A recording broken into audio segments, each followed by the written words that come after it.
Welcome to Obi-Wan Studios. Today's LEGO Star Wars review is on the 7962 Anakin's and Sebulba's Podracers. To me, this is one of the coolest Episode 1 sets ever, and it's the perfect time to look back and review it since it is the 25th anniversary of The Phantom Menace.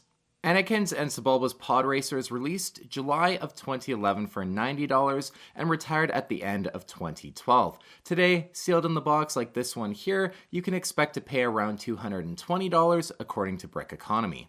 This set comes with 810 pieces and 5 total minifigures, and I must say, we have quite the lineup of minifigs here. We have Watto, Sebulba, Anakin Skywalker, Wald, and Obi-Wan Kenobi. Every minifig in this set, save for Sebulba, is exclusive. You can get this Sebulba in the 9675 Sebulba's Podracer and Tatooine mini set, but even then, that's only 2 sets he was ever released in. Now, I can see the addition of Obi-Wan in the set being considered a bit odd, since he really does not belong in the scene at all. Of course, we're getting him instead of Qui-Gon Jinn, but LEGO intentionally designed the lineup this way, so when you bought the 7961 Sith Infiltrator set, you got all the different minifigs to really complete the Episode 1 lineup, Jar Jar Binks being really the only one left out between the 2 sets.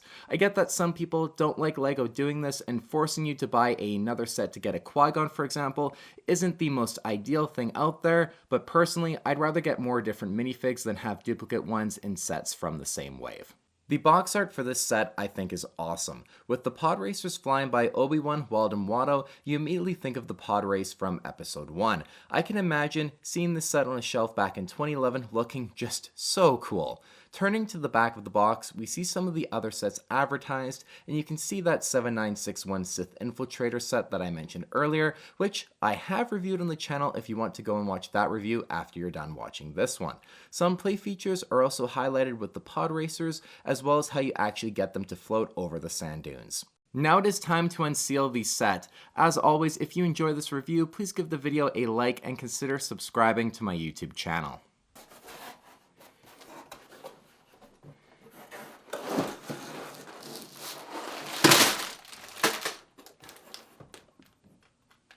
Opening the box, we find that the instructions manual and sticker sheet are in their own plastic bag with cardboard to protect them. I just always appreciate sets that actually go the extra mile like this. It's something that LEGO really should be doing with all of the sets that they are releasing today. There is nothing worse than opening up a brand new set and having the stickers all bent and damaged, which has happened to me before during 2024 set reviews on the channel.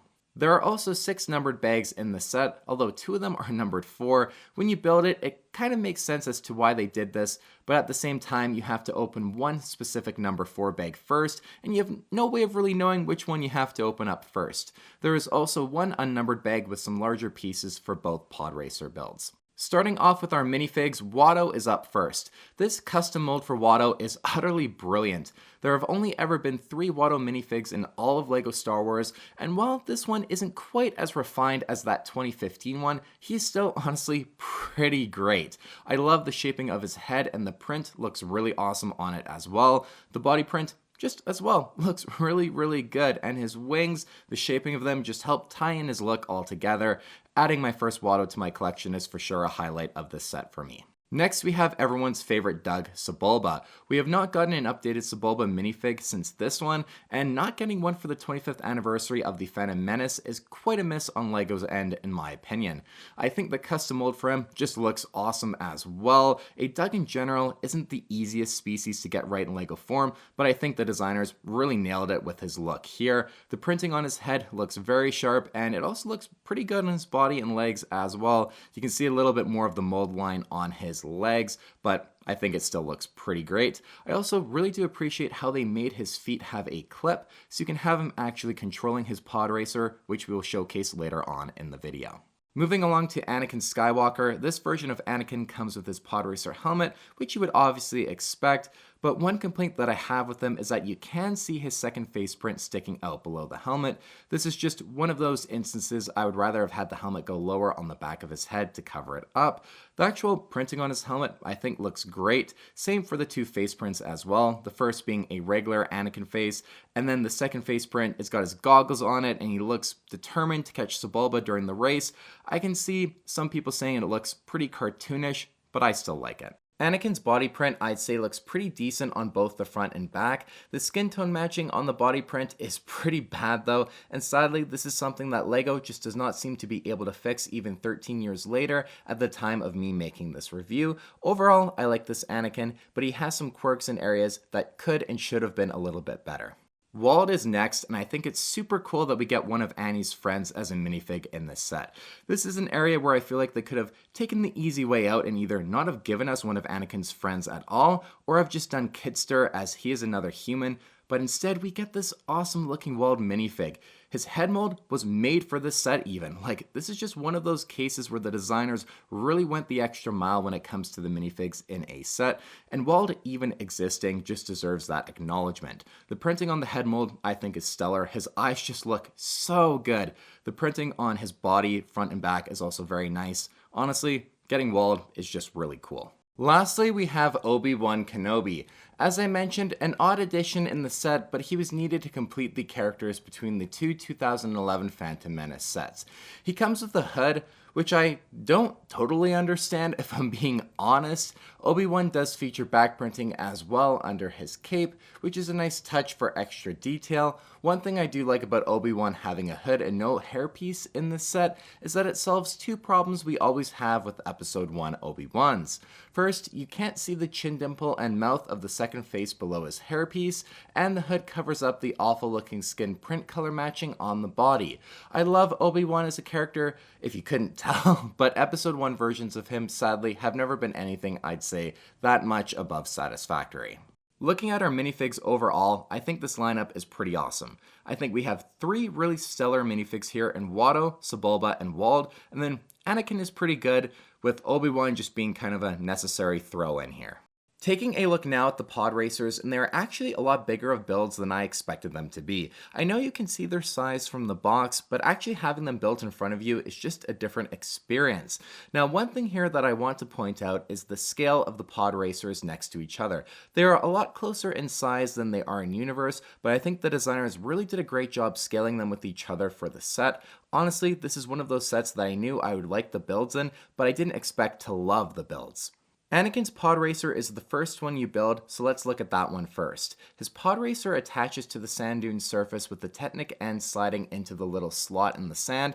It then just uses gravity to hold it up and balance. It's a pretty good system, I must say. The rest of the Technic system holds the Podracer all together and is clear, save for some tan Technic pins in the parts that attach directly to the engines. Overall, I think this looks totally fine. Maybe an updated version of the set LEGO would make all clear pieces. Well, we can dream at least, right? The cockpit for Anakin's Podracer I think was pretty much nailed. The shape of it really works compared to what we see in universe. There are a decent amount of stickers, but they add in just a ton of detail, and it's really those little details that just make this thing look that much better when on display. Anakin fits in the cockpit just standing up, and you can have him using the levers on either side, which I think do a fine job representing the Podracer handles. I also like the little clear windshield piece that is on the front of the cockpit. Lastly, there is one large center sticker which just looks very striking and really makes the look for the cockpit. Now for the cables that attach the cockpit to the engines, we have some Technic joints on the sides. Long pipe pieces then fit through the Technic connections to these angle joints on top of the engines. The natural arc the pipe pieces get from the angles you attach them at look so good. In sticking with the theme of things that look just awesome, the engines on Anakin's Podracer are no exception. The large yellow fan pieces do a perfect job making up the front of the intakes. For some extra detail, there are stickers on the ends of them, as well as ones that sit on the main parts of the engine's intake. These ones add a nice touch of blue to the engines and kind of tie in the whole color scheme of the Podracer. The underside of this section has some red pieces, which I never realized Anakin's Podracer actually was painted red on parts of the underside of the engines before. In the middle, we have a pink translucent bar that is the plasma connections between the engines. This piece just works perfectly for this.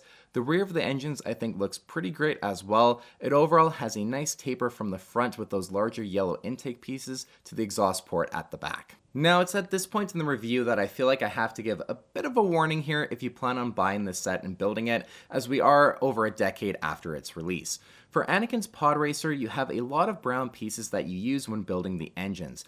I unfortunately cracked a few pieces during the building process. Even being super careful, I could hear some kind of unhappy noises coming from the pieces as I was attaching them and building it. I had to use one of the spare brown studs that the set comes with and actually go into my spare pieces inventory and grab another 2x1 plate also. So just be warned, if you plan on buying and building the set after the review, that the brown pieces will and can easily crack. Moving on now to Sebulba's Podracer, and this thing is honestly just epic looking. Like Anakin's, it attaches to the ground with the same sort of Technic connection system. The weight of it, however, does cause the engines to be angled downwards ever so slightly. They don't quite sit as level as Anakin's does. I feel like they should have made the base for Sebulba's just a bit bigger and heavier to combat this a little bit more, because it's literally the exact same size as the one used for Anakin's, when Sebulba's Podracer is quite a bit bigger and a lot heavier as well. The cockpit of Sebulba's Podracer looks pretty accurate to what we see in the movie. It has these larger tanks on either side. These spots I feel like would have been perfect for some stickers just to add in extra details. The side of Anakin's cockpit has all that awesome detail from the stickers, and Sebulba's looks a tad plain in comparison. The front end of the cockpit has a nice taper to it, just like what we see in the movie. The shaping here I think was done very well. It has some binocular pieces to show some of the exposed parts that we see in some scenes too on the front end. There's also a nice sticker at the very front. Now, to fit Sebulba into the cockpit, it's a pretty smooth process. You just take his feet and clip them onto the front control, then his arms can slide right into the seat. That front control then can tilt back so you can have him lean right up against the headrest. Overall, Sebulba looks really great inside of the cockpit of his Podracer. Just like we saw with Anakin's Podracer, on the sides of the cockpit there are Technic joints that take the cables and attach them to the tops of the engines. The engines for Sebulba's Podracer are just incredible. I am honestly still just amazed this build is over 10 years old and looks this good. The shaping of the engines I think was absolutely nailed. I think the grate and wand pieces that add the right look and texture to the very front just really make it look so striking. Throughout the whole front engine section, I love how the orange, white, and black color scheme is completely even. This is partially achieved with white stickers on the very ends, and they honestly make a really big difference into how it overall looks. Having that white striping be completely even throughout the build, man, it just looks super sharp. On the outside of the engines, there are these large kind of quarter sphere corner pieces that help make the shaping of the spot more accurate. If the pieces were orange, it'd be more color accurate to the movie, but for the build, I think black looks better since the black and white coloring of the engine wings were not quite angled like they are in universe. On the ends of the wings, there are these plates that stick out. This is a detail that I think was very cleverly added to the build using clips and pull pieces to actually get them to sit on the ends. Turning to the top of the engines, there are these really great looking stickers on them, and then there are lots of various studs, clips, and lightsaber pieces which make up a lot of greeveling detail on the engines. It just looks so good with all of the variation that's added onto the engines. Moving to the inside, there are larger stickers on either side just to add more of the color scheme to the build. Just behind them is the plasma beam. They use two of the pieces that we saw on Anakin's Podracer to show that the beam is both larger and then also appears to have more than one solid stream at certain points as it flows. The back of the wings of the engines have a play feature incorporated into them. There are these saw pieces that can retract out and you can sabotage other pod racers. It's a fun addition, but I'm glad it blends in pretty well into the back, just to the point of it kind of looking like extra greeveling detail to the engines. The rear exhaust ports use these very large wheel pieces with all of these flanges on them. They just really do a good job of creating the shape of the section. To finish off the exhaust ports, you have these angled pieces with gray lightsaber blades that come together at sort of an angle. When I was building this part, I wasn't sure of how good it would look, but it looks better than I expected it to. Now, I want to touch on one other thing with these builds that isn't apparent, but that I need to mention in this review. The way the pod racers are built into these sand dune stands, you would almost think that they are more intended to be display sets. However, the Technic connections are strong enough that you can pick them up and certainly swoosh the pod racers around without risk of them falling apart. I'm someone who displays my sets, but this is something you can do with them and is also a testament to how well designed the pod racers are. For being over a decade old, honestly, I think these Podracer builds have aged incredibly well. I'm honestly not sure how different a modern remake of the set would need to be. Some areas could for sure be a bit more polished and improved on, like the base for Sebulba's Podracer, but there is nothing that comes to mind with this set that makes me think a remake would certainly need to address this. The minifigs as well are all rather good. Taking the set purely on its own, Obi-Wan doesn't work. If you swapped him for Qui-Gon, I'd say the minifig selection is pretty much perfect. As it stands, I still think the minifigs are a really strong part of this set. I honestly didn't expect to say this in this review, but this is one of my favorite sets that I've reviewed on the channel so far. It's easily a top episode 1 set for me. It just looks so good on display that you instantly think of the pod race in the movie, and sets that really make you think of the movies and shows is what I personally really love. Thank you for watching my review on the 7962 Anakin's and Sebulba's Podracers. As always, let me know your thoughts on the set in the comments down below. If you enjoyed the review, please leave a like on the video and don't forget to check out my YouTube channel for more LEGO Star Wars set reviews.